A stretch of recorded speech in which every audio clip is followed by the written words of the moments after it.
hit the record, and we'd like to welcome everyone to the Lunch and Learn today. We have a couple guests that are going to be talking. One is Eleanor Schumacher, and she is with our Project Wingspan, and she's the Illinois coordinator. Is that correct? The state coordinator for that program. And she's going to talk a little bit about a watch party that she has coming up and about certification.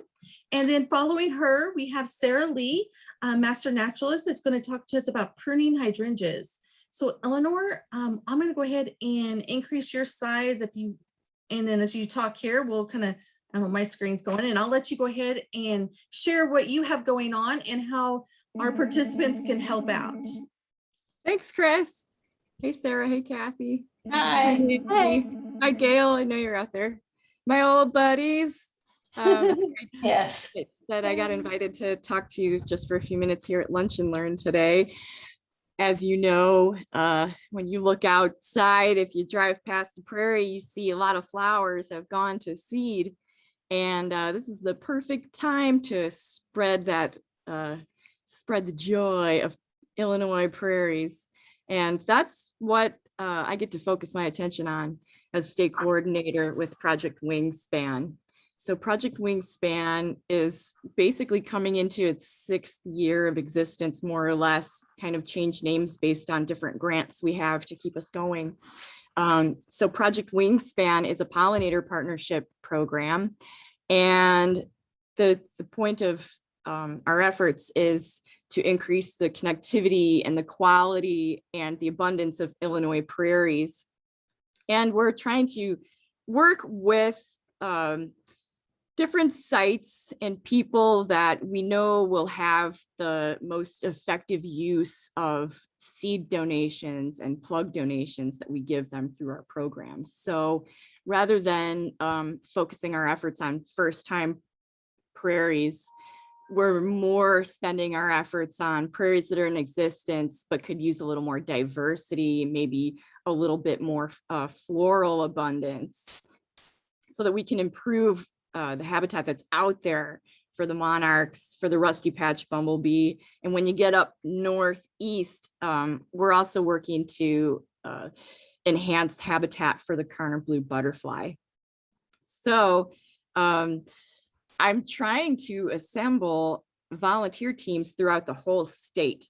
And we have some fantastic pockets of a lot of activity and getting new pockets all the time. Pockets are growing everywhere. And our pocket here in South Central Illinois, Southwestern, and more Southern Illinois is getting a lot bigger, which is really exciting. And really it has a lot to do with people I know, like Kathy Kingsley and her husband Dale. They're taking an initiative, helping me round up a team and helping me out with some of the responsibilities of having a team down in this area. And we have some prairies that we're going to be going out to, and we're just about to set some dates for going out and collecting seeds. So what we're trying to do is get as many volunteers to come to our seed collection events as we can. And we're going to do a little training and certification on tomorrow and Thursday. It's going to be in total a 3-hour endeavor. Starts at 7 o'clock on Wednesday night and Thursday night, goes until 8:30. We're going to watch a couple of videos together. I'm going to give a presentation, and then we're going to fill out the easy paperwork. And once that's done, everyone who is in attendance and still with us on Thursday night will get their certification. Why do we need certification?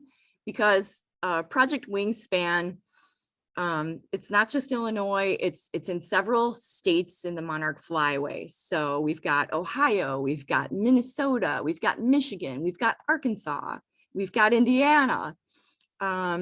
These are all really important states. When monarchs are passing through, they need the floral support. So it's really important that as we're trying to enhance the prairies in the monarch flyway, we do so by some sort of strict standards. We have to be very careful when we're collecting seeds not to contaminate our collections. So we have to make sure we're not getting weeds or mistaken species. We have a very specified list of native wildflowers we're working from. And we want to make sure we're not mixing that up and putting species in there that no one would be expecting. Also, when we go into the prairies that the site managers are kind enough to let our volunteer teams come in, we want to make sure that we are respectful, not to spread weeds into those prairies, also not to over harvest certain species, and just to also make sure that we are exercising safety for ourselves. Like Sarah Lee was talking about, chiggers. Nobody wants to go jump in a prairie and jump out 20 minutes later to have 100 bug bites from your neck down. So there's all kinds of ins and outs to collecting native wildflower seeds. So that's why we train and certify our volunteers. So that's a little more about the program. And another couple things just about the program. I didn't touch on these specifics, but I'll tell you, because you might be wondering, well, but you're enhancing these prairies, but what are you really doing? So we're collecting 30 different species of native wildflowers. We picked these out. Our scientists at Pollinator Partnership picked them out as the most supportive for the rusty patch bumblebee and the monarch butterfly. And then all the seeds get shipped up to the Mason State Tree Nursery. That's an IDNR nursery. They process all the seeds and they grow a large portion of them into plugs. And then prairies all over the state are applying to get our seed awards. So we go through a ranking process to decide which prairies are going to get seeds. Pretty much, I have this very loud bell because it's getting windy, sorry. Pretty much sites where we collected seeds, a lot of them get chosen, and then there's other projects that get chosen to receive awards. What else? There was something else I wanted to add, and I can't quite remember oh yeah, there was one last thing I wanted to say. So one major focus of Project Wingspan is we do keep our seed collections regional for the projects that receive them. We have the state divided into 3 regions, basically north, central, and south, but it's a little more follows like the zones. And that way, seeds that are collected in zone 3, like our zone, they will stay in projects that are in southern Illinois, and central Illinois gets seeds that were collected in central Illinois. So that's how that works. Other than that, I sure hope that we get a good turnout to our watch parties tomorrow night for training and certification. We're going to be really excited to dispatch. We're going to go ahead and send out that information. Is there a website in case they watch this afterwards that they could go to for Project Wingspan to learn some more information, possibly even for next year or future activities? Yeah, it's really easy. Our website is pollinator.org. That's Pollinator Partnership's website is pollinator.org. And then you just go to the programs tab, and down under programs is Project Wingspan. You can learn all about it there. You can get your certification by yourself, just going through the seed collection training materials by yourself. But if you do want the Zoom link for the training tomorrow night and you haven't gotten email, you could get a hold of Chris or Gail, and they can either give you the link or they can give you my email. Okay. Well, thank you so much for joining us today, Eleanor. I know that you have other things, so we appreciate your time. I wish today. I could stay. I'd really love to hear Sarah's presentation. I know it's going to be awesome, but I have to go inspect the beehives. Bye, everybody. Thank you. Bye.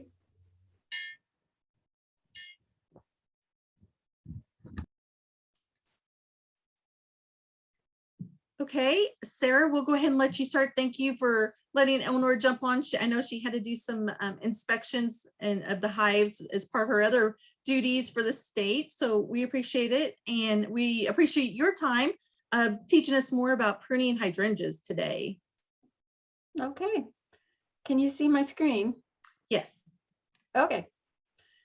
All right. Well, when I was asked to do this presentation, at first I thought, well, there's not a lot to pruning hydrangeas. It's it's pretty straightforward, but the more I thought about it and considered, I realized that there actually is some confusion in pruning hydrangeas. And Chris indicated that a lot of people had questions, so I'm happy to share what I know. And so let's get started. So to start with, we have two basic types of hydrangea. You're familiar with bushes, and I don't know if you realize there was a very beautiful vine also, hydrangea vine. So this picture on the left shows it's actually one of the oak leaf hydrangeas being grown as a shrub. And then on the right is a climbing hydrangea. This is actually my house. This is actually a couple of years ago. And I just want you to take a look at what's going on there, the way that that plant has taken hold of my house, because later on we're going to talk about that. Okay. Again, just as a way of a little bit of education, I want to do some review because I know that that it can be confusing. So technically, a bush can be grown either as a hedge or it can be grown as a shrub. So when it's grown as a hedge, you have a mass of the same plant that's grouped together to form a sort of a border. On the left, we have a Panicle Hydrangea, all the same plant. There's just a lot of them that are being grown as a hedge. It's a relaxed hedge. It's not been hard pruned. And then on the right, you have a shrub. So when you grow a bush and let it be an individual, you call it a shrub. Again, this is also a Panicle Hydrangea. This one is called Limelight that you see on the right. So a bush basically is a bushy woody plant with lots of branches. Generally, none of them are going to dominate the others. So there's never really a main trunk in a bush. You have a lot of branches all working collectively to form the organism. Typically, each stem will live only a few years and then it's taken over by another stem. So branching can vary in these bushes. Sometimes they have a lot of branches or very profuse. Sometimes they have little branching. And usually you have a lot of leaves from the top to the bottom. Sometimes they have flowers and fruit. So that's just basically the characteristic of the bushes, of which hydrangea, for the most part, are. And I drawn from books by Dr. Michael Durr. Some of you may be familiar with him. He was actually my instructor back in the day when I first learned about woody plants. So I've drawn from his book, The Manual of Woody Plants, which if you don't have it, this is an excellent reference to have. I don't want to get too technical, but I have to say that I always start in Dr. Durr's book. He has a lot of information about these plants, not just how to identify them. He gets into culture and other important things and all the cultivars. He's got a very busy mind and he's very good at what he does. But I just kind of wanted to show you the different species that we're going to talk about today. But the important things to note here are, if you look in the pictures, you'll see that all of these have opposite arrangement on their beds. Now, this is critical when you consider how to prune them. Also, some of them bloom on first-year wood, but not all of them. Some of them will only bloom on wood that grew the previous season. They call this old wood and new wood. And I don't know about you, but when people are discussing this, I get very confused. So I just want to say that you'll find those terms used interchangeably. But when they say new wood, mainly they're going to mean wood that was actually, or stems that were actually produced in the same growing season. In other words, plants started growing in the spring and it made some wood. So that's considered new wood. Old wood was put down the previous season. So that means that it went into the winter with that wood. So that's going to be really important when we talk about some of these hydrangeas. So the flower type is a corymb. Most people, when they think of hydrangea, they actually are thinking of a presentation of that corymb that we call technically it's a hortensia, or more casually the mop heads. So the mop heads are large, ball-shaped, and mostly what you see in them are this type of flower, the sepals. Those are very showy. Very few of what we call the fertile flowers. The fertile flowers are basically kind of like a dot, maybe an elongated kind of an egg-shaped pointed dot. When you get into your lace caps, generally you'll have a combination of the sepals and then these dots, the actual fertile flowers. Just be aware that you have two different types of flowers, inflorescences happening on these plants. So the inflorescence may be mostly sepals, and it may be a combination of sepals and then the fertile flowers. And the flowers, again, most commonly when people think of hydrangeas, they think of the blue, pink flowers, but they also come in whites and all shades of lavender and pink in between. This is actually Dr. Durr's USDA plant hardiness zone map. You can find this in his book. And I didn't really get into pages because depending on what version you have, the pages kind of shift with his book. But basically in Illinois, we're talking about zone 5 and zone 6. And if you live in the Mount Vernon area, this little nose right here, that's about where Mount Vernon is. So Mount Vernon is actually, it's kind of weird. It's sort of a little colder than some of the neighbors that are around it that are actually solid 6. It has to do with the elevation. And I'm not going to go into any detail about that. So that's a geographical issue. It's just good to note. But basically your hardiness zone means that there's a cold limit to that zone of what plants who get included in that zone can tolerate. So in zone 5, it's -20 to -10 degrees Fahrenheit. In zone 6, it's -10 to 0 degrees Fahrenheit. Now, I also pulled this off of the USDA plant hardiness site for the plant hardiness zone that they're putting out, just to show you a little further breakdown on that. So here again is our area right here, Illinois. And so what you're going to see, I kind of did a pull out here where you've got 5B kind of in that area where it breaks apart, and 6A also. So if you go over here to the legend on that site, you're going to see that 5B, now that's where Mount Vernon's located, is -15 to -10 degrees. And then zone 6A is -10 to 5 degrees. So you're getting a little difference there. It's a little warmer. I know probably Gail's sitting out there thinking, now, what about that? Have they updated that since we're starting to see some warming trends so that maybe these numbers are shifting a little bit?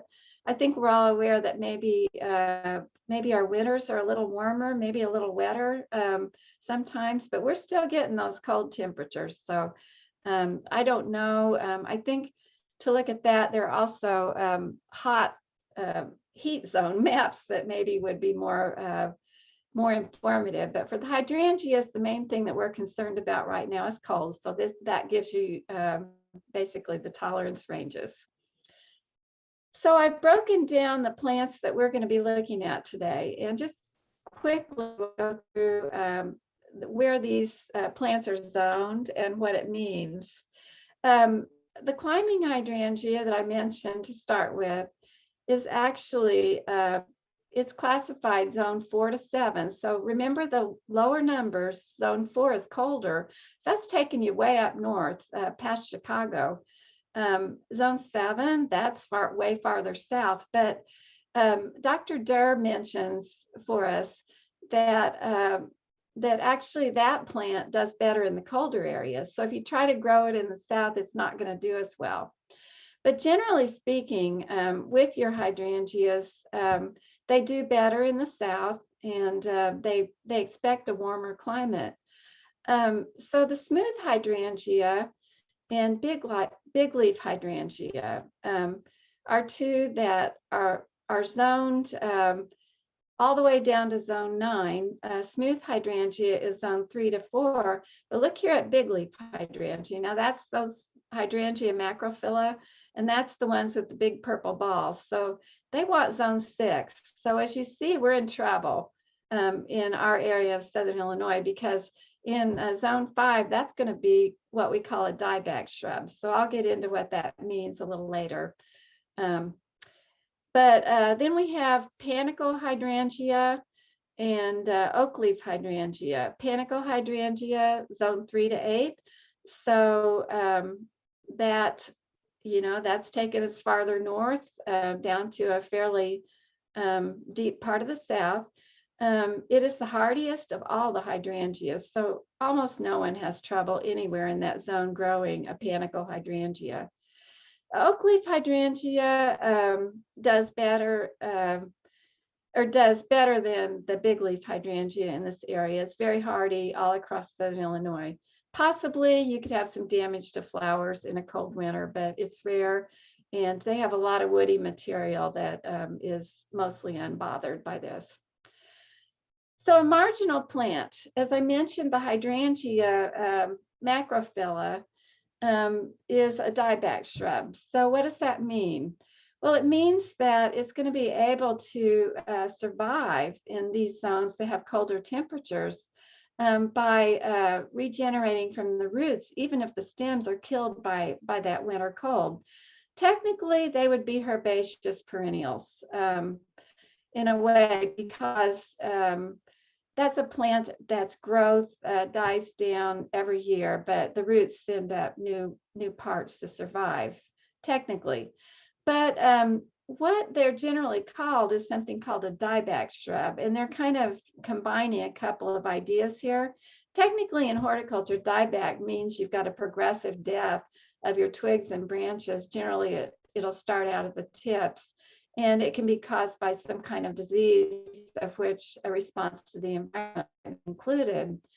But because the roots are alive, really, it's not really true dieback. It's just that you will be hearing them called dieback shrubs because the top part of the plant dies back very much like an herbaceous perennial. It's just that they've moved into a woody form a lot of times. So it doesn't happen on a regular basis. In our area, it's going to happen occasionally. I've included this poor pathetic big leaf hydrangea here. This is actually a Nico blue. It bloomed beautifully for several years, and then it died back, and it came up again from the roots, and this is really all it got this year. So generally a healthy plant will put up more than that, but this one I don't think was very healthy. I think it was a little bit puny, but that's kind of what you can expect to happen if you do have a winter where it was too cold for that plant and the top of it basically died back. So weather is very iffy, and because big leaf hydrangea is considered a dieback shrub, you have to consider if you grow the plant in zone 5B and 6A, you might go for years without losing any of your woody stems till you get a bad winter, and then your plants do lose those top stems. As I mentioned, the roots are usually alive. This is what the plant might look like in the wintertime. This is, again, the Nico blue hydrangea. So you see the spent flowers, they're kind of nodding and hanging on. And really, Nico Blue is actually considered fairly winter hardy. It was actually that awful cold temperatures that we got last winter, if you'll recall, that one big snow we had that was so cold, that got this plant. But what's happening here that's going to determine whether you have any blooms that will come out of the new growth that might initiate from this plant is has to do with the cultivar that you're growing. So basically, here's the situation. The big leaf hydrangea species, that is before they started coming out with all these new cultivars, really did only bloom off of old wood or second year wood. So you need to know your cultivar. And realize that when you're pruning this plant, you do not know in the fall what is going to happen with your weather. So an insurance policy is to just leave it alone then until the spring. Leave as much of that plant material as possible. And then you'll be able to make some logical choices about what you will prune and how you will prune based on what is still alive. So here we go. This is your big leaf hydrangea.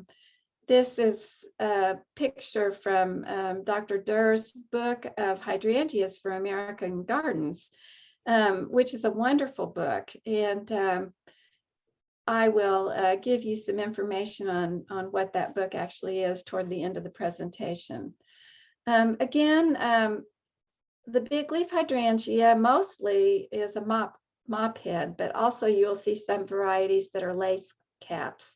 I have one called Bluebird that I just love that's a lace cap.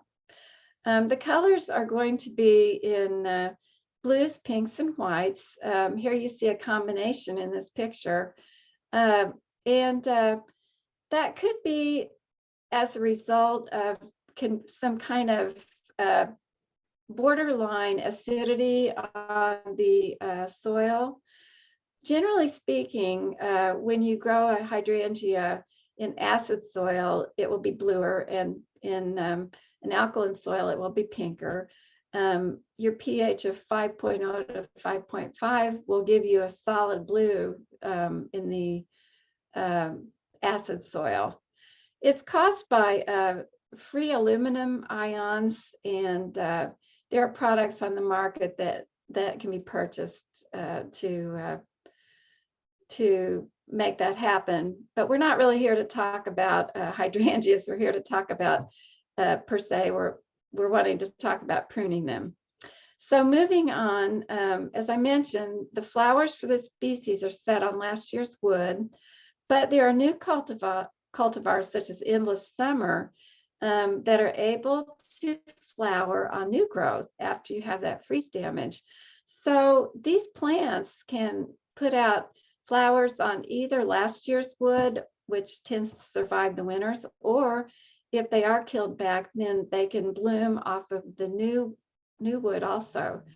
And I'm introducing a new term. It's remontant. I'm sorry. That's a trade word that's being used for the big leaf hydrangeas that can rebloom in the fall. But a word of caution with that, remember that might happen more in the south than it does in this area. So pay attention. If you think that you're going to have a reblooming hydrangea, you might be not having that trait available, but you will be able to get blooms to come back even after you've had a winter freeze if you live in a marginal area. This is what the Nico Blue Hydrangea looks like in bloom. Again, this is a picture of it in the winter. It tends to be more cold tolerant and an early bloomer, but it does bloom on second year wood. So what we're going to recommend for the hydrangea is to wait and prune it in the early. You do want to leave these old flower heads on. They will give it some protection from winter cold. And because it's a dieback shrub, in winters where your winter is so cold, you're going to want to leave those stems so that you will have more stem available, and then you will choose what to keep when you begin to prune. You will prune in the spring after a danger of the frost is past or freeze is past. And that has to do with watching bud swell and then observing what your average last frost-free date is in your area. Here's what you look for when you're checking for a live stem. Generally, you can give it the scratch test. And what you do is I've got a couple of stems here, live one and a dead one. So I've come along with my fingernail and scratched just under the surface of that skin, and you see that nice green that appears. And also, if you look here, you can see that there's green around the edge of the pith area. So I can tell that that stem's alive. I scratched this one and you see there's no green, and there's also no green here. So this is definitely a dead stem. And don't be surprised to see a combination of both in your hydrangea, particularly if you haven't been doing the routine pruning. Now, after you do the scratch test, if you're still not sure, you can snip off a stem, and you'll see that green ring. But don't go crazy on this. Remember, it's just a test. You don't want to cut off your flower buds testing. So generally, it'll be obvious if that stem's alive or dead. A lot of times after you do all this, you'll take that stem and actually just kind of bend it and see if it snaps, just to be sure. So I think you kind of go through this process of all three of these things when you're determining if your stems are alive or dead.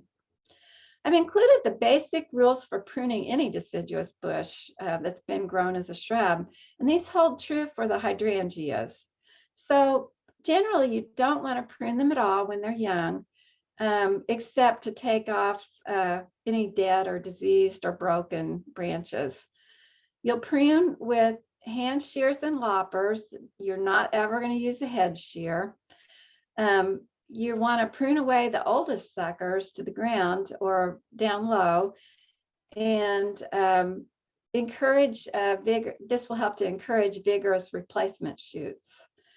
This goes contrary to what you intuitively think about pruning. You think because you've got a big, strong, aggressive stem there that surely you'd want to keep that one, but that's actually not true. With time, they kind of lose their ability to produce nice flowers. So you want to get rid of those and favor the younger ones. You look for problems. You're going to want to shorten your lanky stems that are arching to the ground. You want to help to get aeration and light down into that plant by taking out overcrowded stems from the center of your shrub and anything that's diseased, dead, crossing, or rubbing stems. Now, number 6 and 7, we're going to disregard number 6 because generally you prune spring flowering shrubs right after the blooms fade. But because the hydrangeas are summer flowering shrubs, you're going to prune those just before the growth begins in the spring.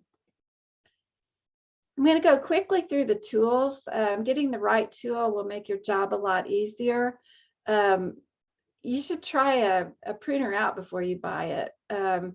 Make sure it feels good in your hand, and realize that if you're maybe have a little arthritis in your hands or your hands tire out, you can get ergonomic design tools now that are much easier on your hands. They've got stronger action with less effort. You want to look for slip resistant handles, and if possible, a gear or a ratchet mechanism with some of those newer tools. Here's what they look like with the hand pruners. This is the most used tool in pruning. I'm assuming that most of you have one, but you've got two main types. You've got the anvil and the bypass pruner. The anvil pruner, stay away from. It works in such a way that you've got a sharp blade moving against a flat anvil, and it will crush your stems. So don't don't get an anvil pruner. The bypass pruner has one sharp blade and one hooked anvil. It'll make a clean cut closer to the stem, but you'll only use that on branches less than or up to a ½ an inch. For the larger branches, you're going to want to go with your loppers or lopping shears. They will cut stems up to 1 3/4 inches, maybe a little more, depending on how strong you are. But if you practice good pruning practices, you might not have stems that are that big. They give you good leverage and they let you reach down into the base of an overgrown shrub. So here you'll see a traditional lopper on top. And then again, you've got the ergonomic version. Just be sure when you buy, there's enough space between the handles when you squeeze that lever action so that your fingers don't get pinched. All right, so we're ready to prune. When you make your cut, I know most of what you've probably pruned have been alternate arranged, but when you cut opposite buds, you're going to want to make that cut about 1/4 of an inch above.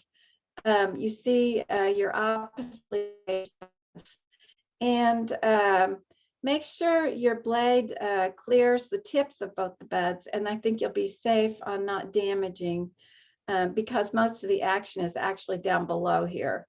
So you're going to cut above the buds about 1/4 of an inch, and do pay attention to where the top of that bud is because you don't want to nip it. So on the larger stems, when you're cutting with the loppers, try to maintain that proportion and be mindful of the fact that you're trying not to damage your buds, because your buds actually hold all of the action for your hydrangeas. So that's where your old stems are going to grow out, and your new stems for that matter. Again, hydrangeas are summer bloomers, so you want to prune any hydrangea in the spring at or about bud swell, and pay attention to the average last frost-free date for your area. It's not a hard and fast rule, but it's a good starting point. If your hydrangea blooms on new wood, it will set the flower buds for the upcoming summer. But if it blooms on old wood, last year's, then the flower buds are already there. You don't want to cut them off. And these rules will vary by species. So pay attention if you can to that. And if you do happen to cut off flower buds, it won't hurt your bush. You just won't have flowers. So people ask, why did their big leaf hydrangea not bloom? Well, there's some possible reasons. On top, we've got a picture of one that just went through the whole season. There was never a flower. It could be that there was a late freeze that killed the flower buds, or it might be that the stems were killed, as we see in the bottom picture, but the growth actually initiated here from the strong root system. Or maybe some drastic pruning was done. Maybe someone didn't know better and they cut it way back in the fall, and they just simply cut off the flower buds, and you got again shoots coming up from the base. So in this case, again, we talked about this, but the big leaf hydrangea, the one with the big purple balls, it needs old wood to have flowers. So if for whatever reason you get rid of those buds, you're not going to have flowers. Here is a diagram that I took from another book that is very helpful. It's written by Brickle. It's Pruning and Training. I spelled his name wrong here. I apologize. For some reason, I just wanted to call him now later. This is a good diagram from this book. It's kind of like an encyclopedia of different plants and how you should approach the pruning. So he's shown basically a diagram that looks like the picture we had before. You see the spent flower heads where he's making the cut. above the buds. And then I need to go back there. Sorry.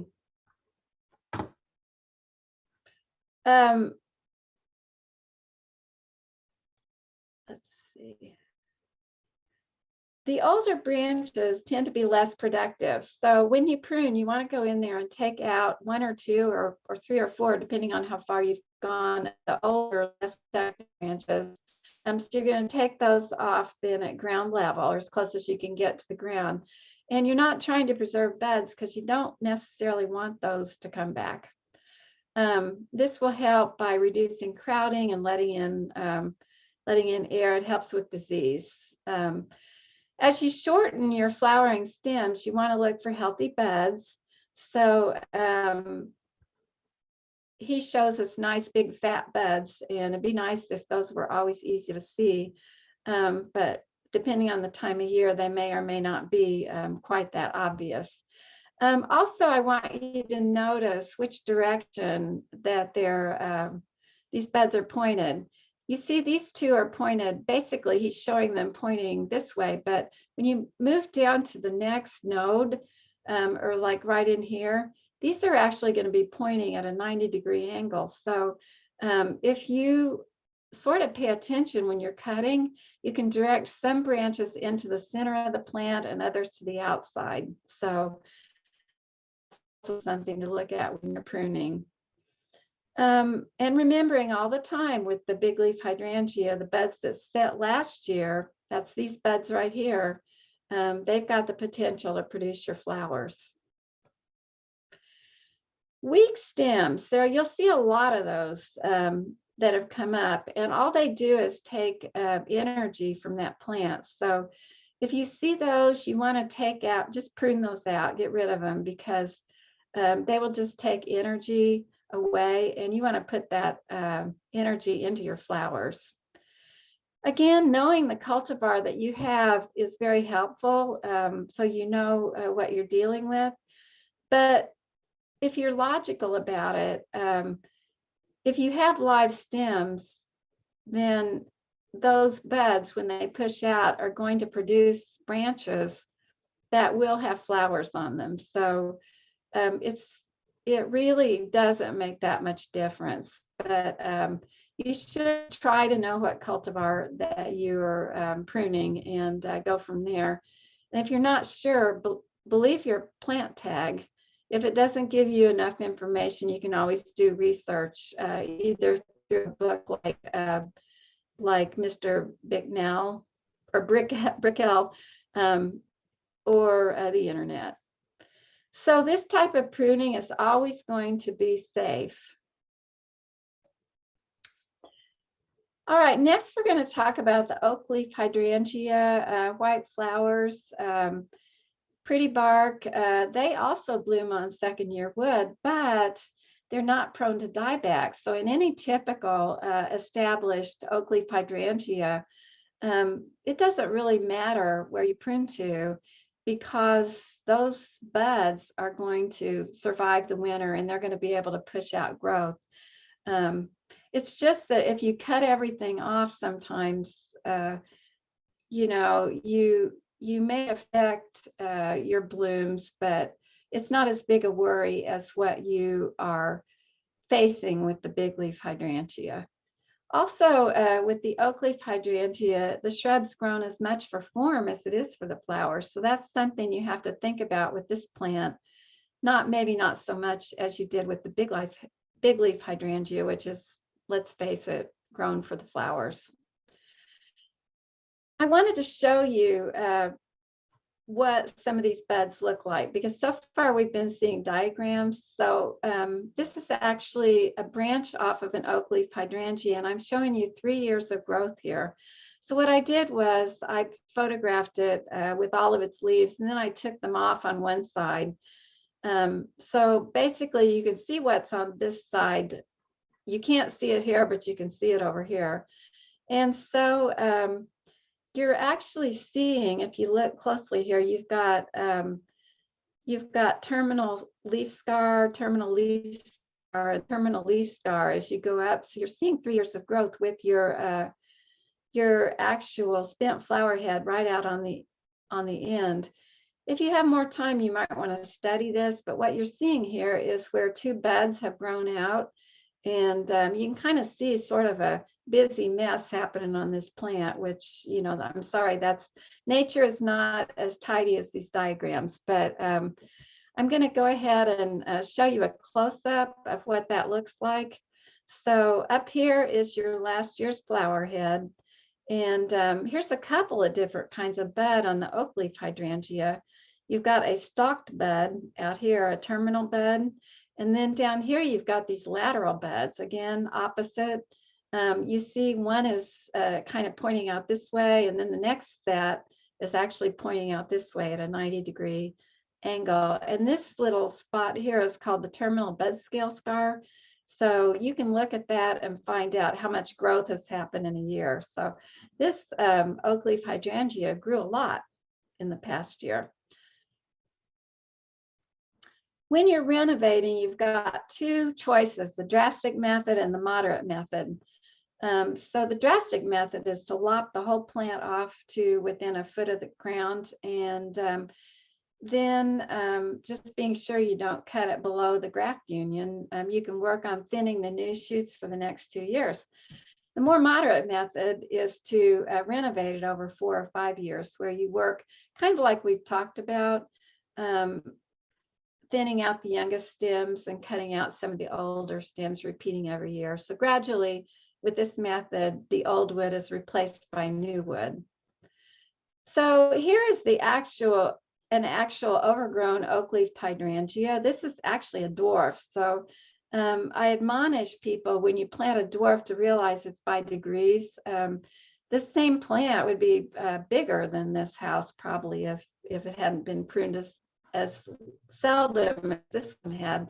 It's a strategy for the fall. I'm not going to prune this plant for a little while yet. I'm waiting for it to go dormant because I don't want it to start. I don't want to push out new growth and have that start growing and not have time to harden off before the winter. So need to wait. People ask me, how do you know when it's dormant? Well, it's when you start to see the greens be less green, and or when the colors start to turn. This has a beautiful red fall color, so I'll just kind of look for that red fall color. I'm not very aggressive on this, so I probably will even wait till the leaves fall. But you see the problem when we look inside with this Oak Leaf Hydrangea is this is what I've been talking about, all these thin little stems here. You've got a couple of great big ones here. So when we do go in here, we're going to lop those big ones off right down at the base. And I'm going to get rid of this and this when I do that. So if you look at this plant, you can see that I'll immediately reduce the canopy by doing this. So I'll thin out the weak stems, make some choices, and steer clear of this poison ivy that's also coming up in the middle of this plant. The Panicle Hydrangea are getting a lot of excitement right now. They bloom on new wood. So you can prune to your heart's content on this plant, and you can count on getting blooms off of your new growth. They tend to be upright, a lot of multi-stems happening. This one's called Pinky Winky. I wanted to show you one that's really kind of newly planted, because we're going to work on, figuratively speaking, on creating a framework for a plant like this. So this looks pretty good, right? You're liking the looks of this. But this plant does require training to establish a low framework, and be aware that when you buy these in pots, no one has done this. So this is something that you as a pruner need to work on. And if it hasn't been done, you've got a neglected plant, you may have to do some renovation like we saw in the previous slide. To establish the low framework, again, we're in the Brickell book, Pruning and Training. The first year, you're going to plant that little plant as usual. Don't prune it at the time of planting except to remove diseased or broken stems. But what you're going to do then the second year is work to establish a framework. The base of this plant might be 10 inches to 24 inches in height, and that has to do with where you're going to put it or have put it in the landscape. It's going to be in the front of the landscape, 10 inches. If it's going to be in the back, 24 inches, because you want a larger plant in the back generally so it can be seen better. So what you're going to do is in the first spring of the second year, you're going to remove all but three or four stems.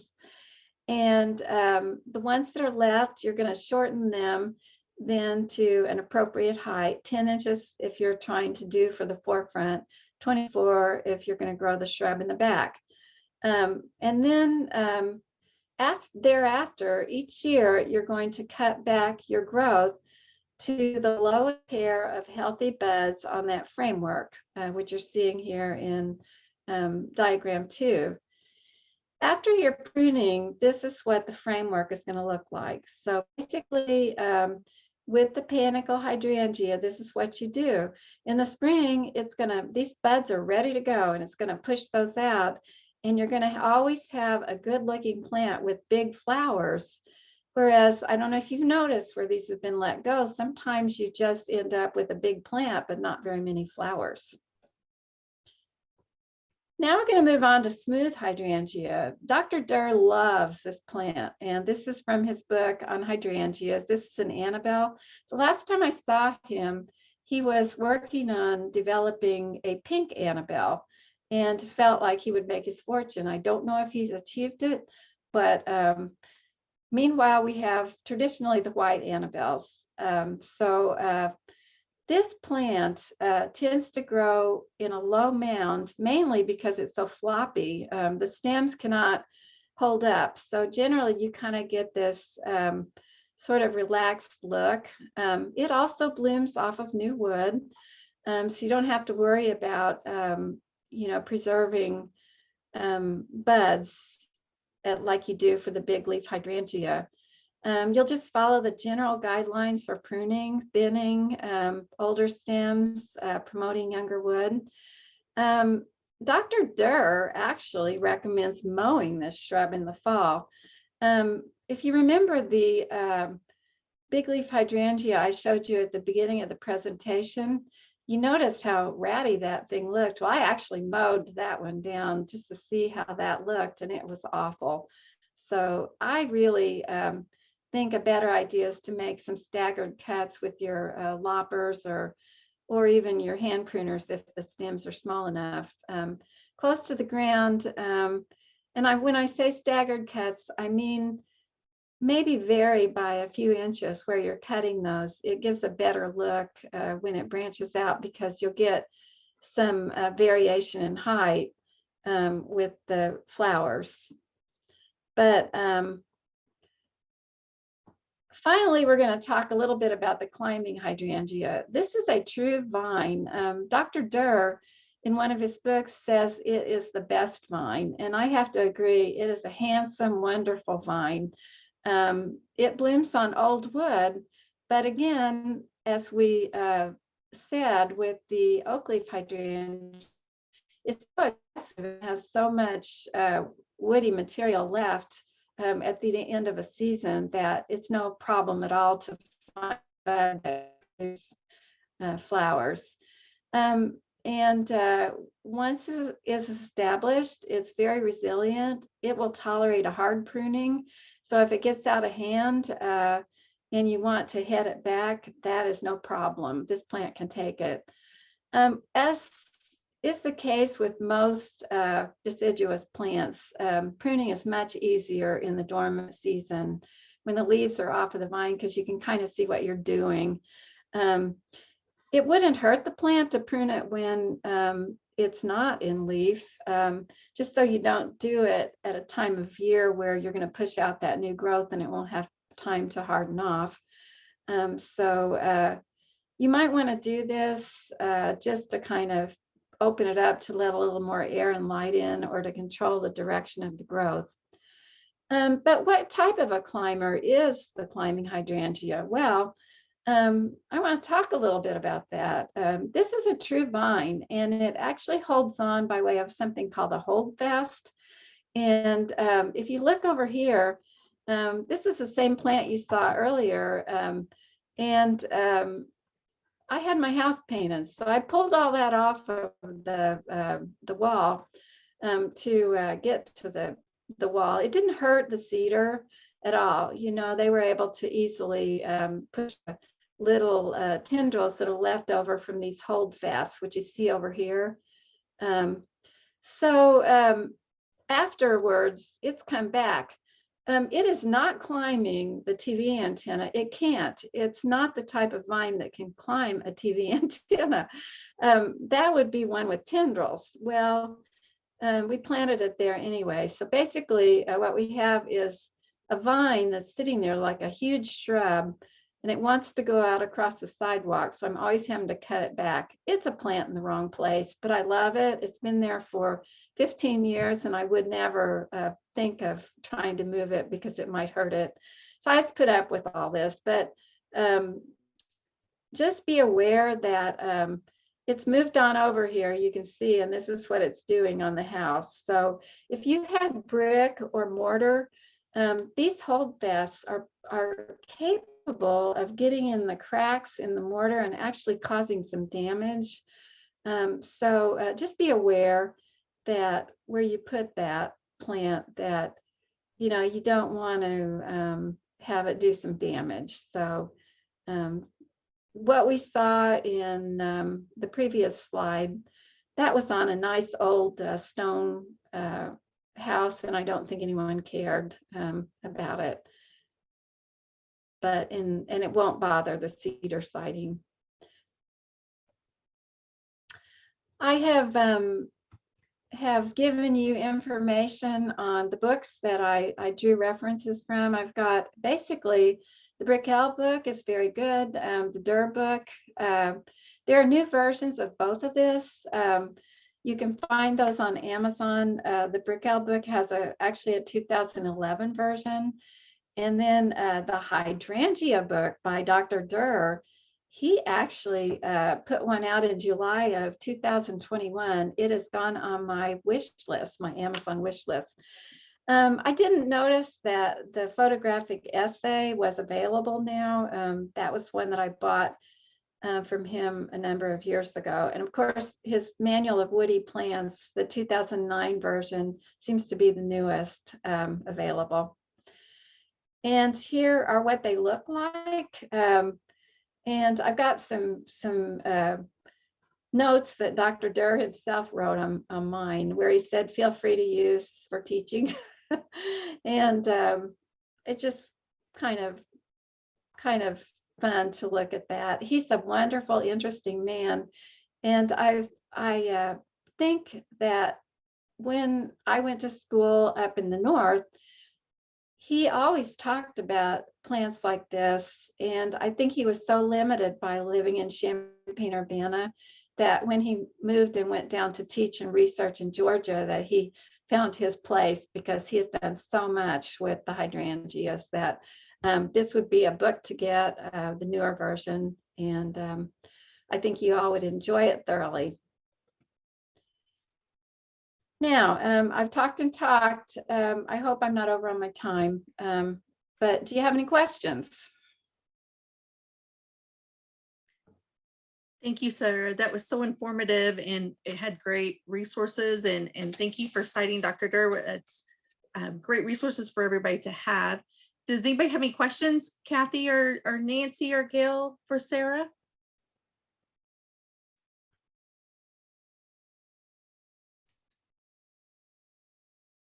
And Sarah, it does say that Gail had wrote in the comments, agree on heat map. I think it's like the census every 15 to 20 years, they have good data evaluations and they update the maps then. We could really use that map. I think it would help us for some of the questions we're having on a lot of things. This is actually the flower of the climbing hydrangea. It's the lace cap, as you can see. So I used it for my background because it's just so beautiful.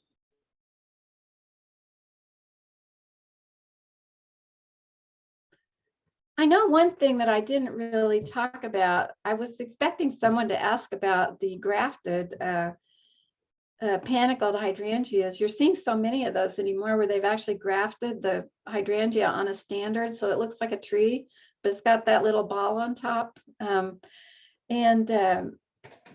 You would follow the same method as if it were on the ground to prune it up on that standard.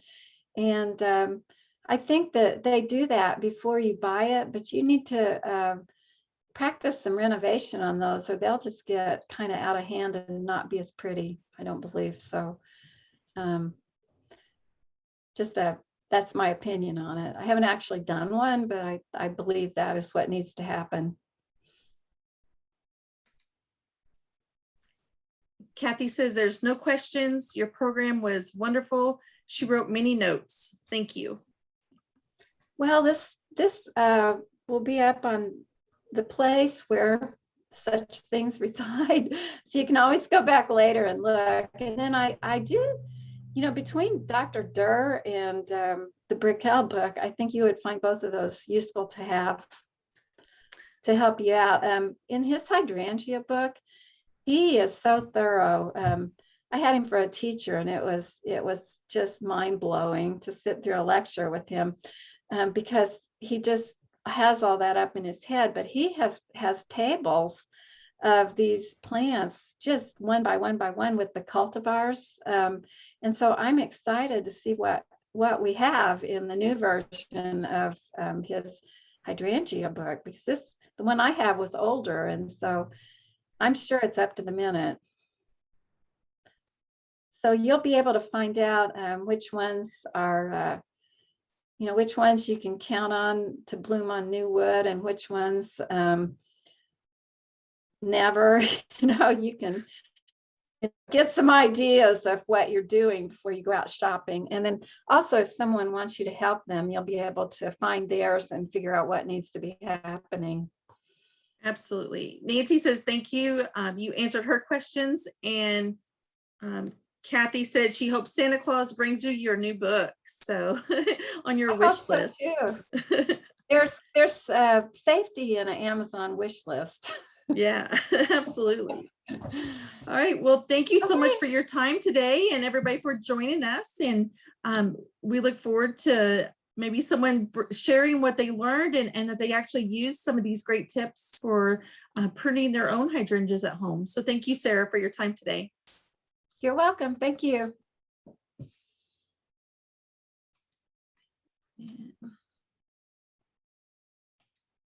See, I'm gonna stop recording.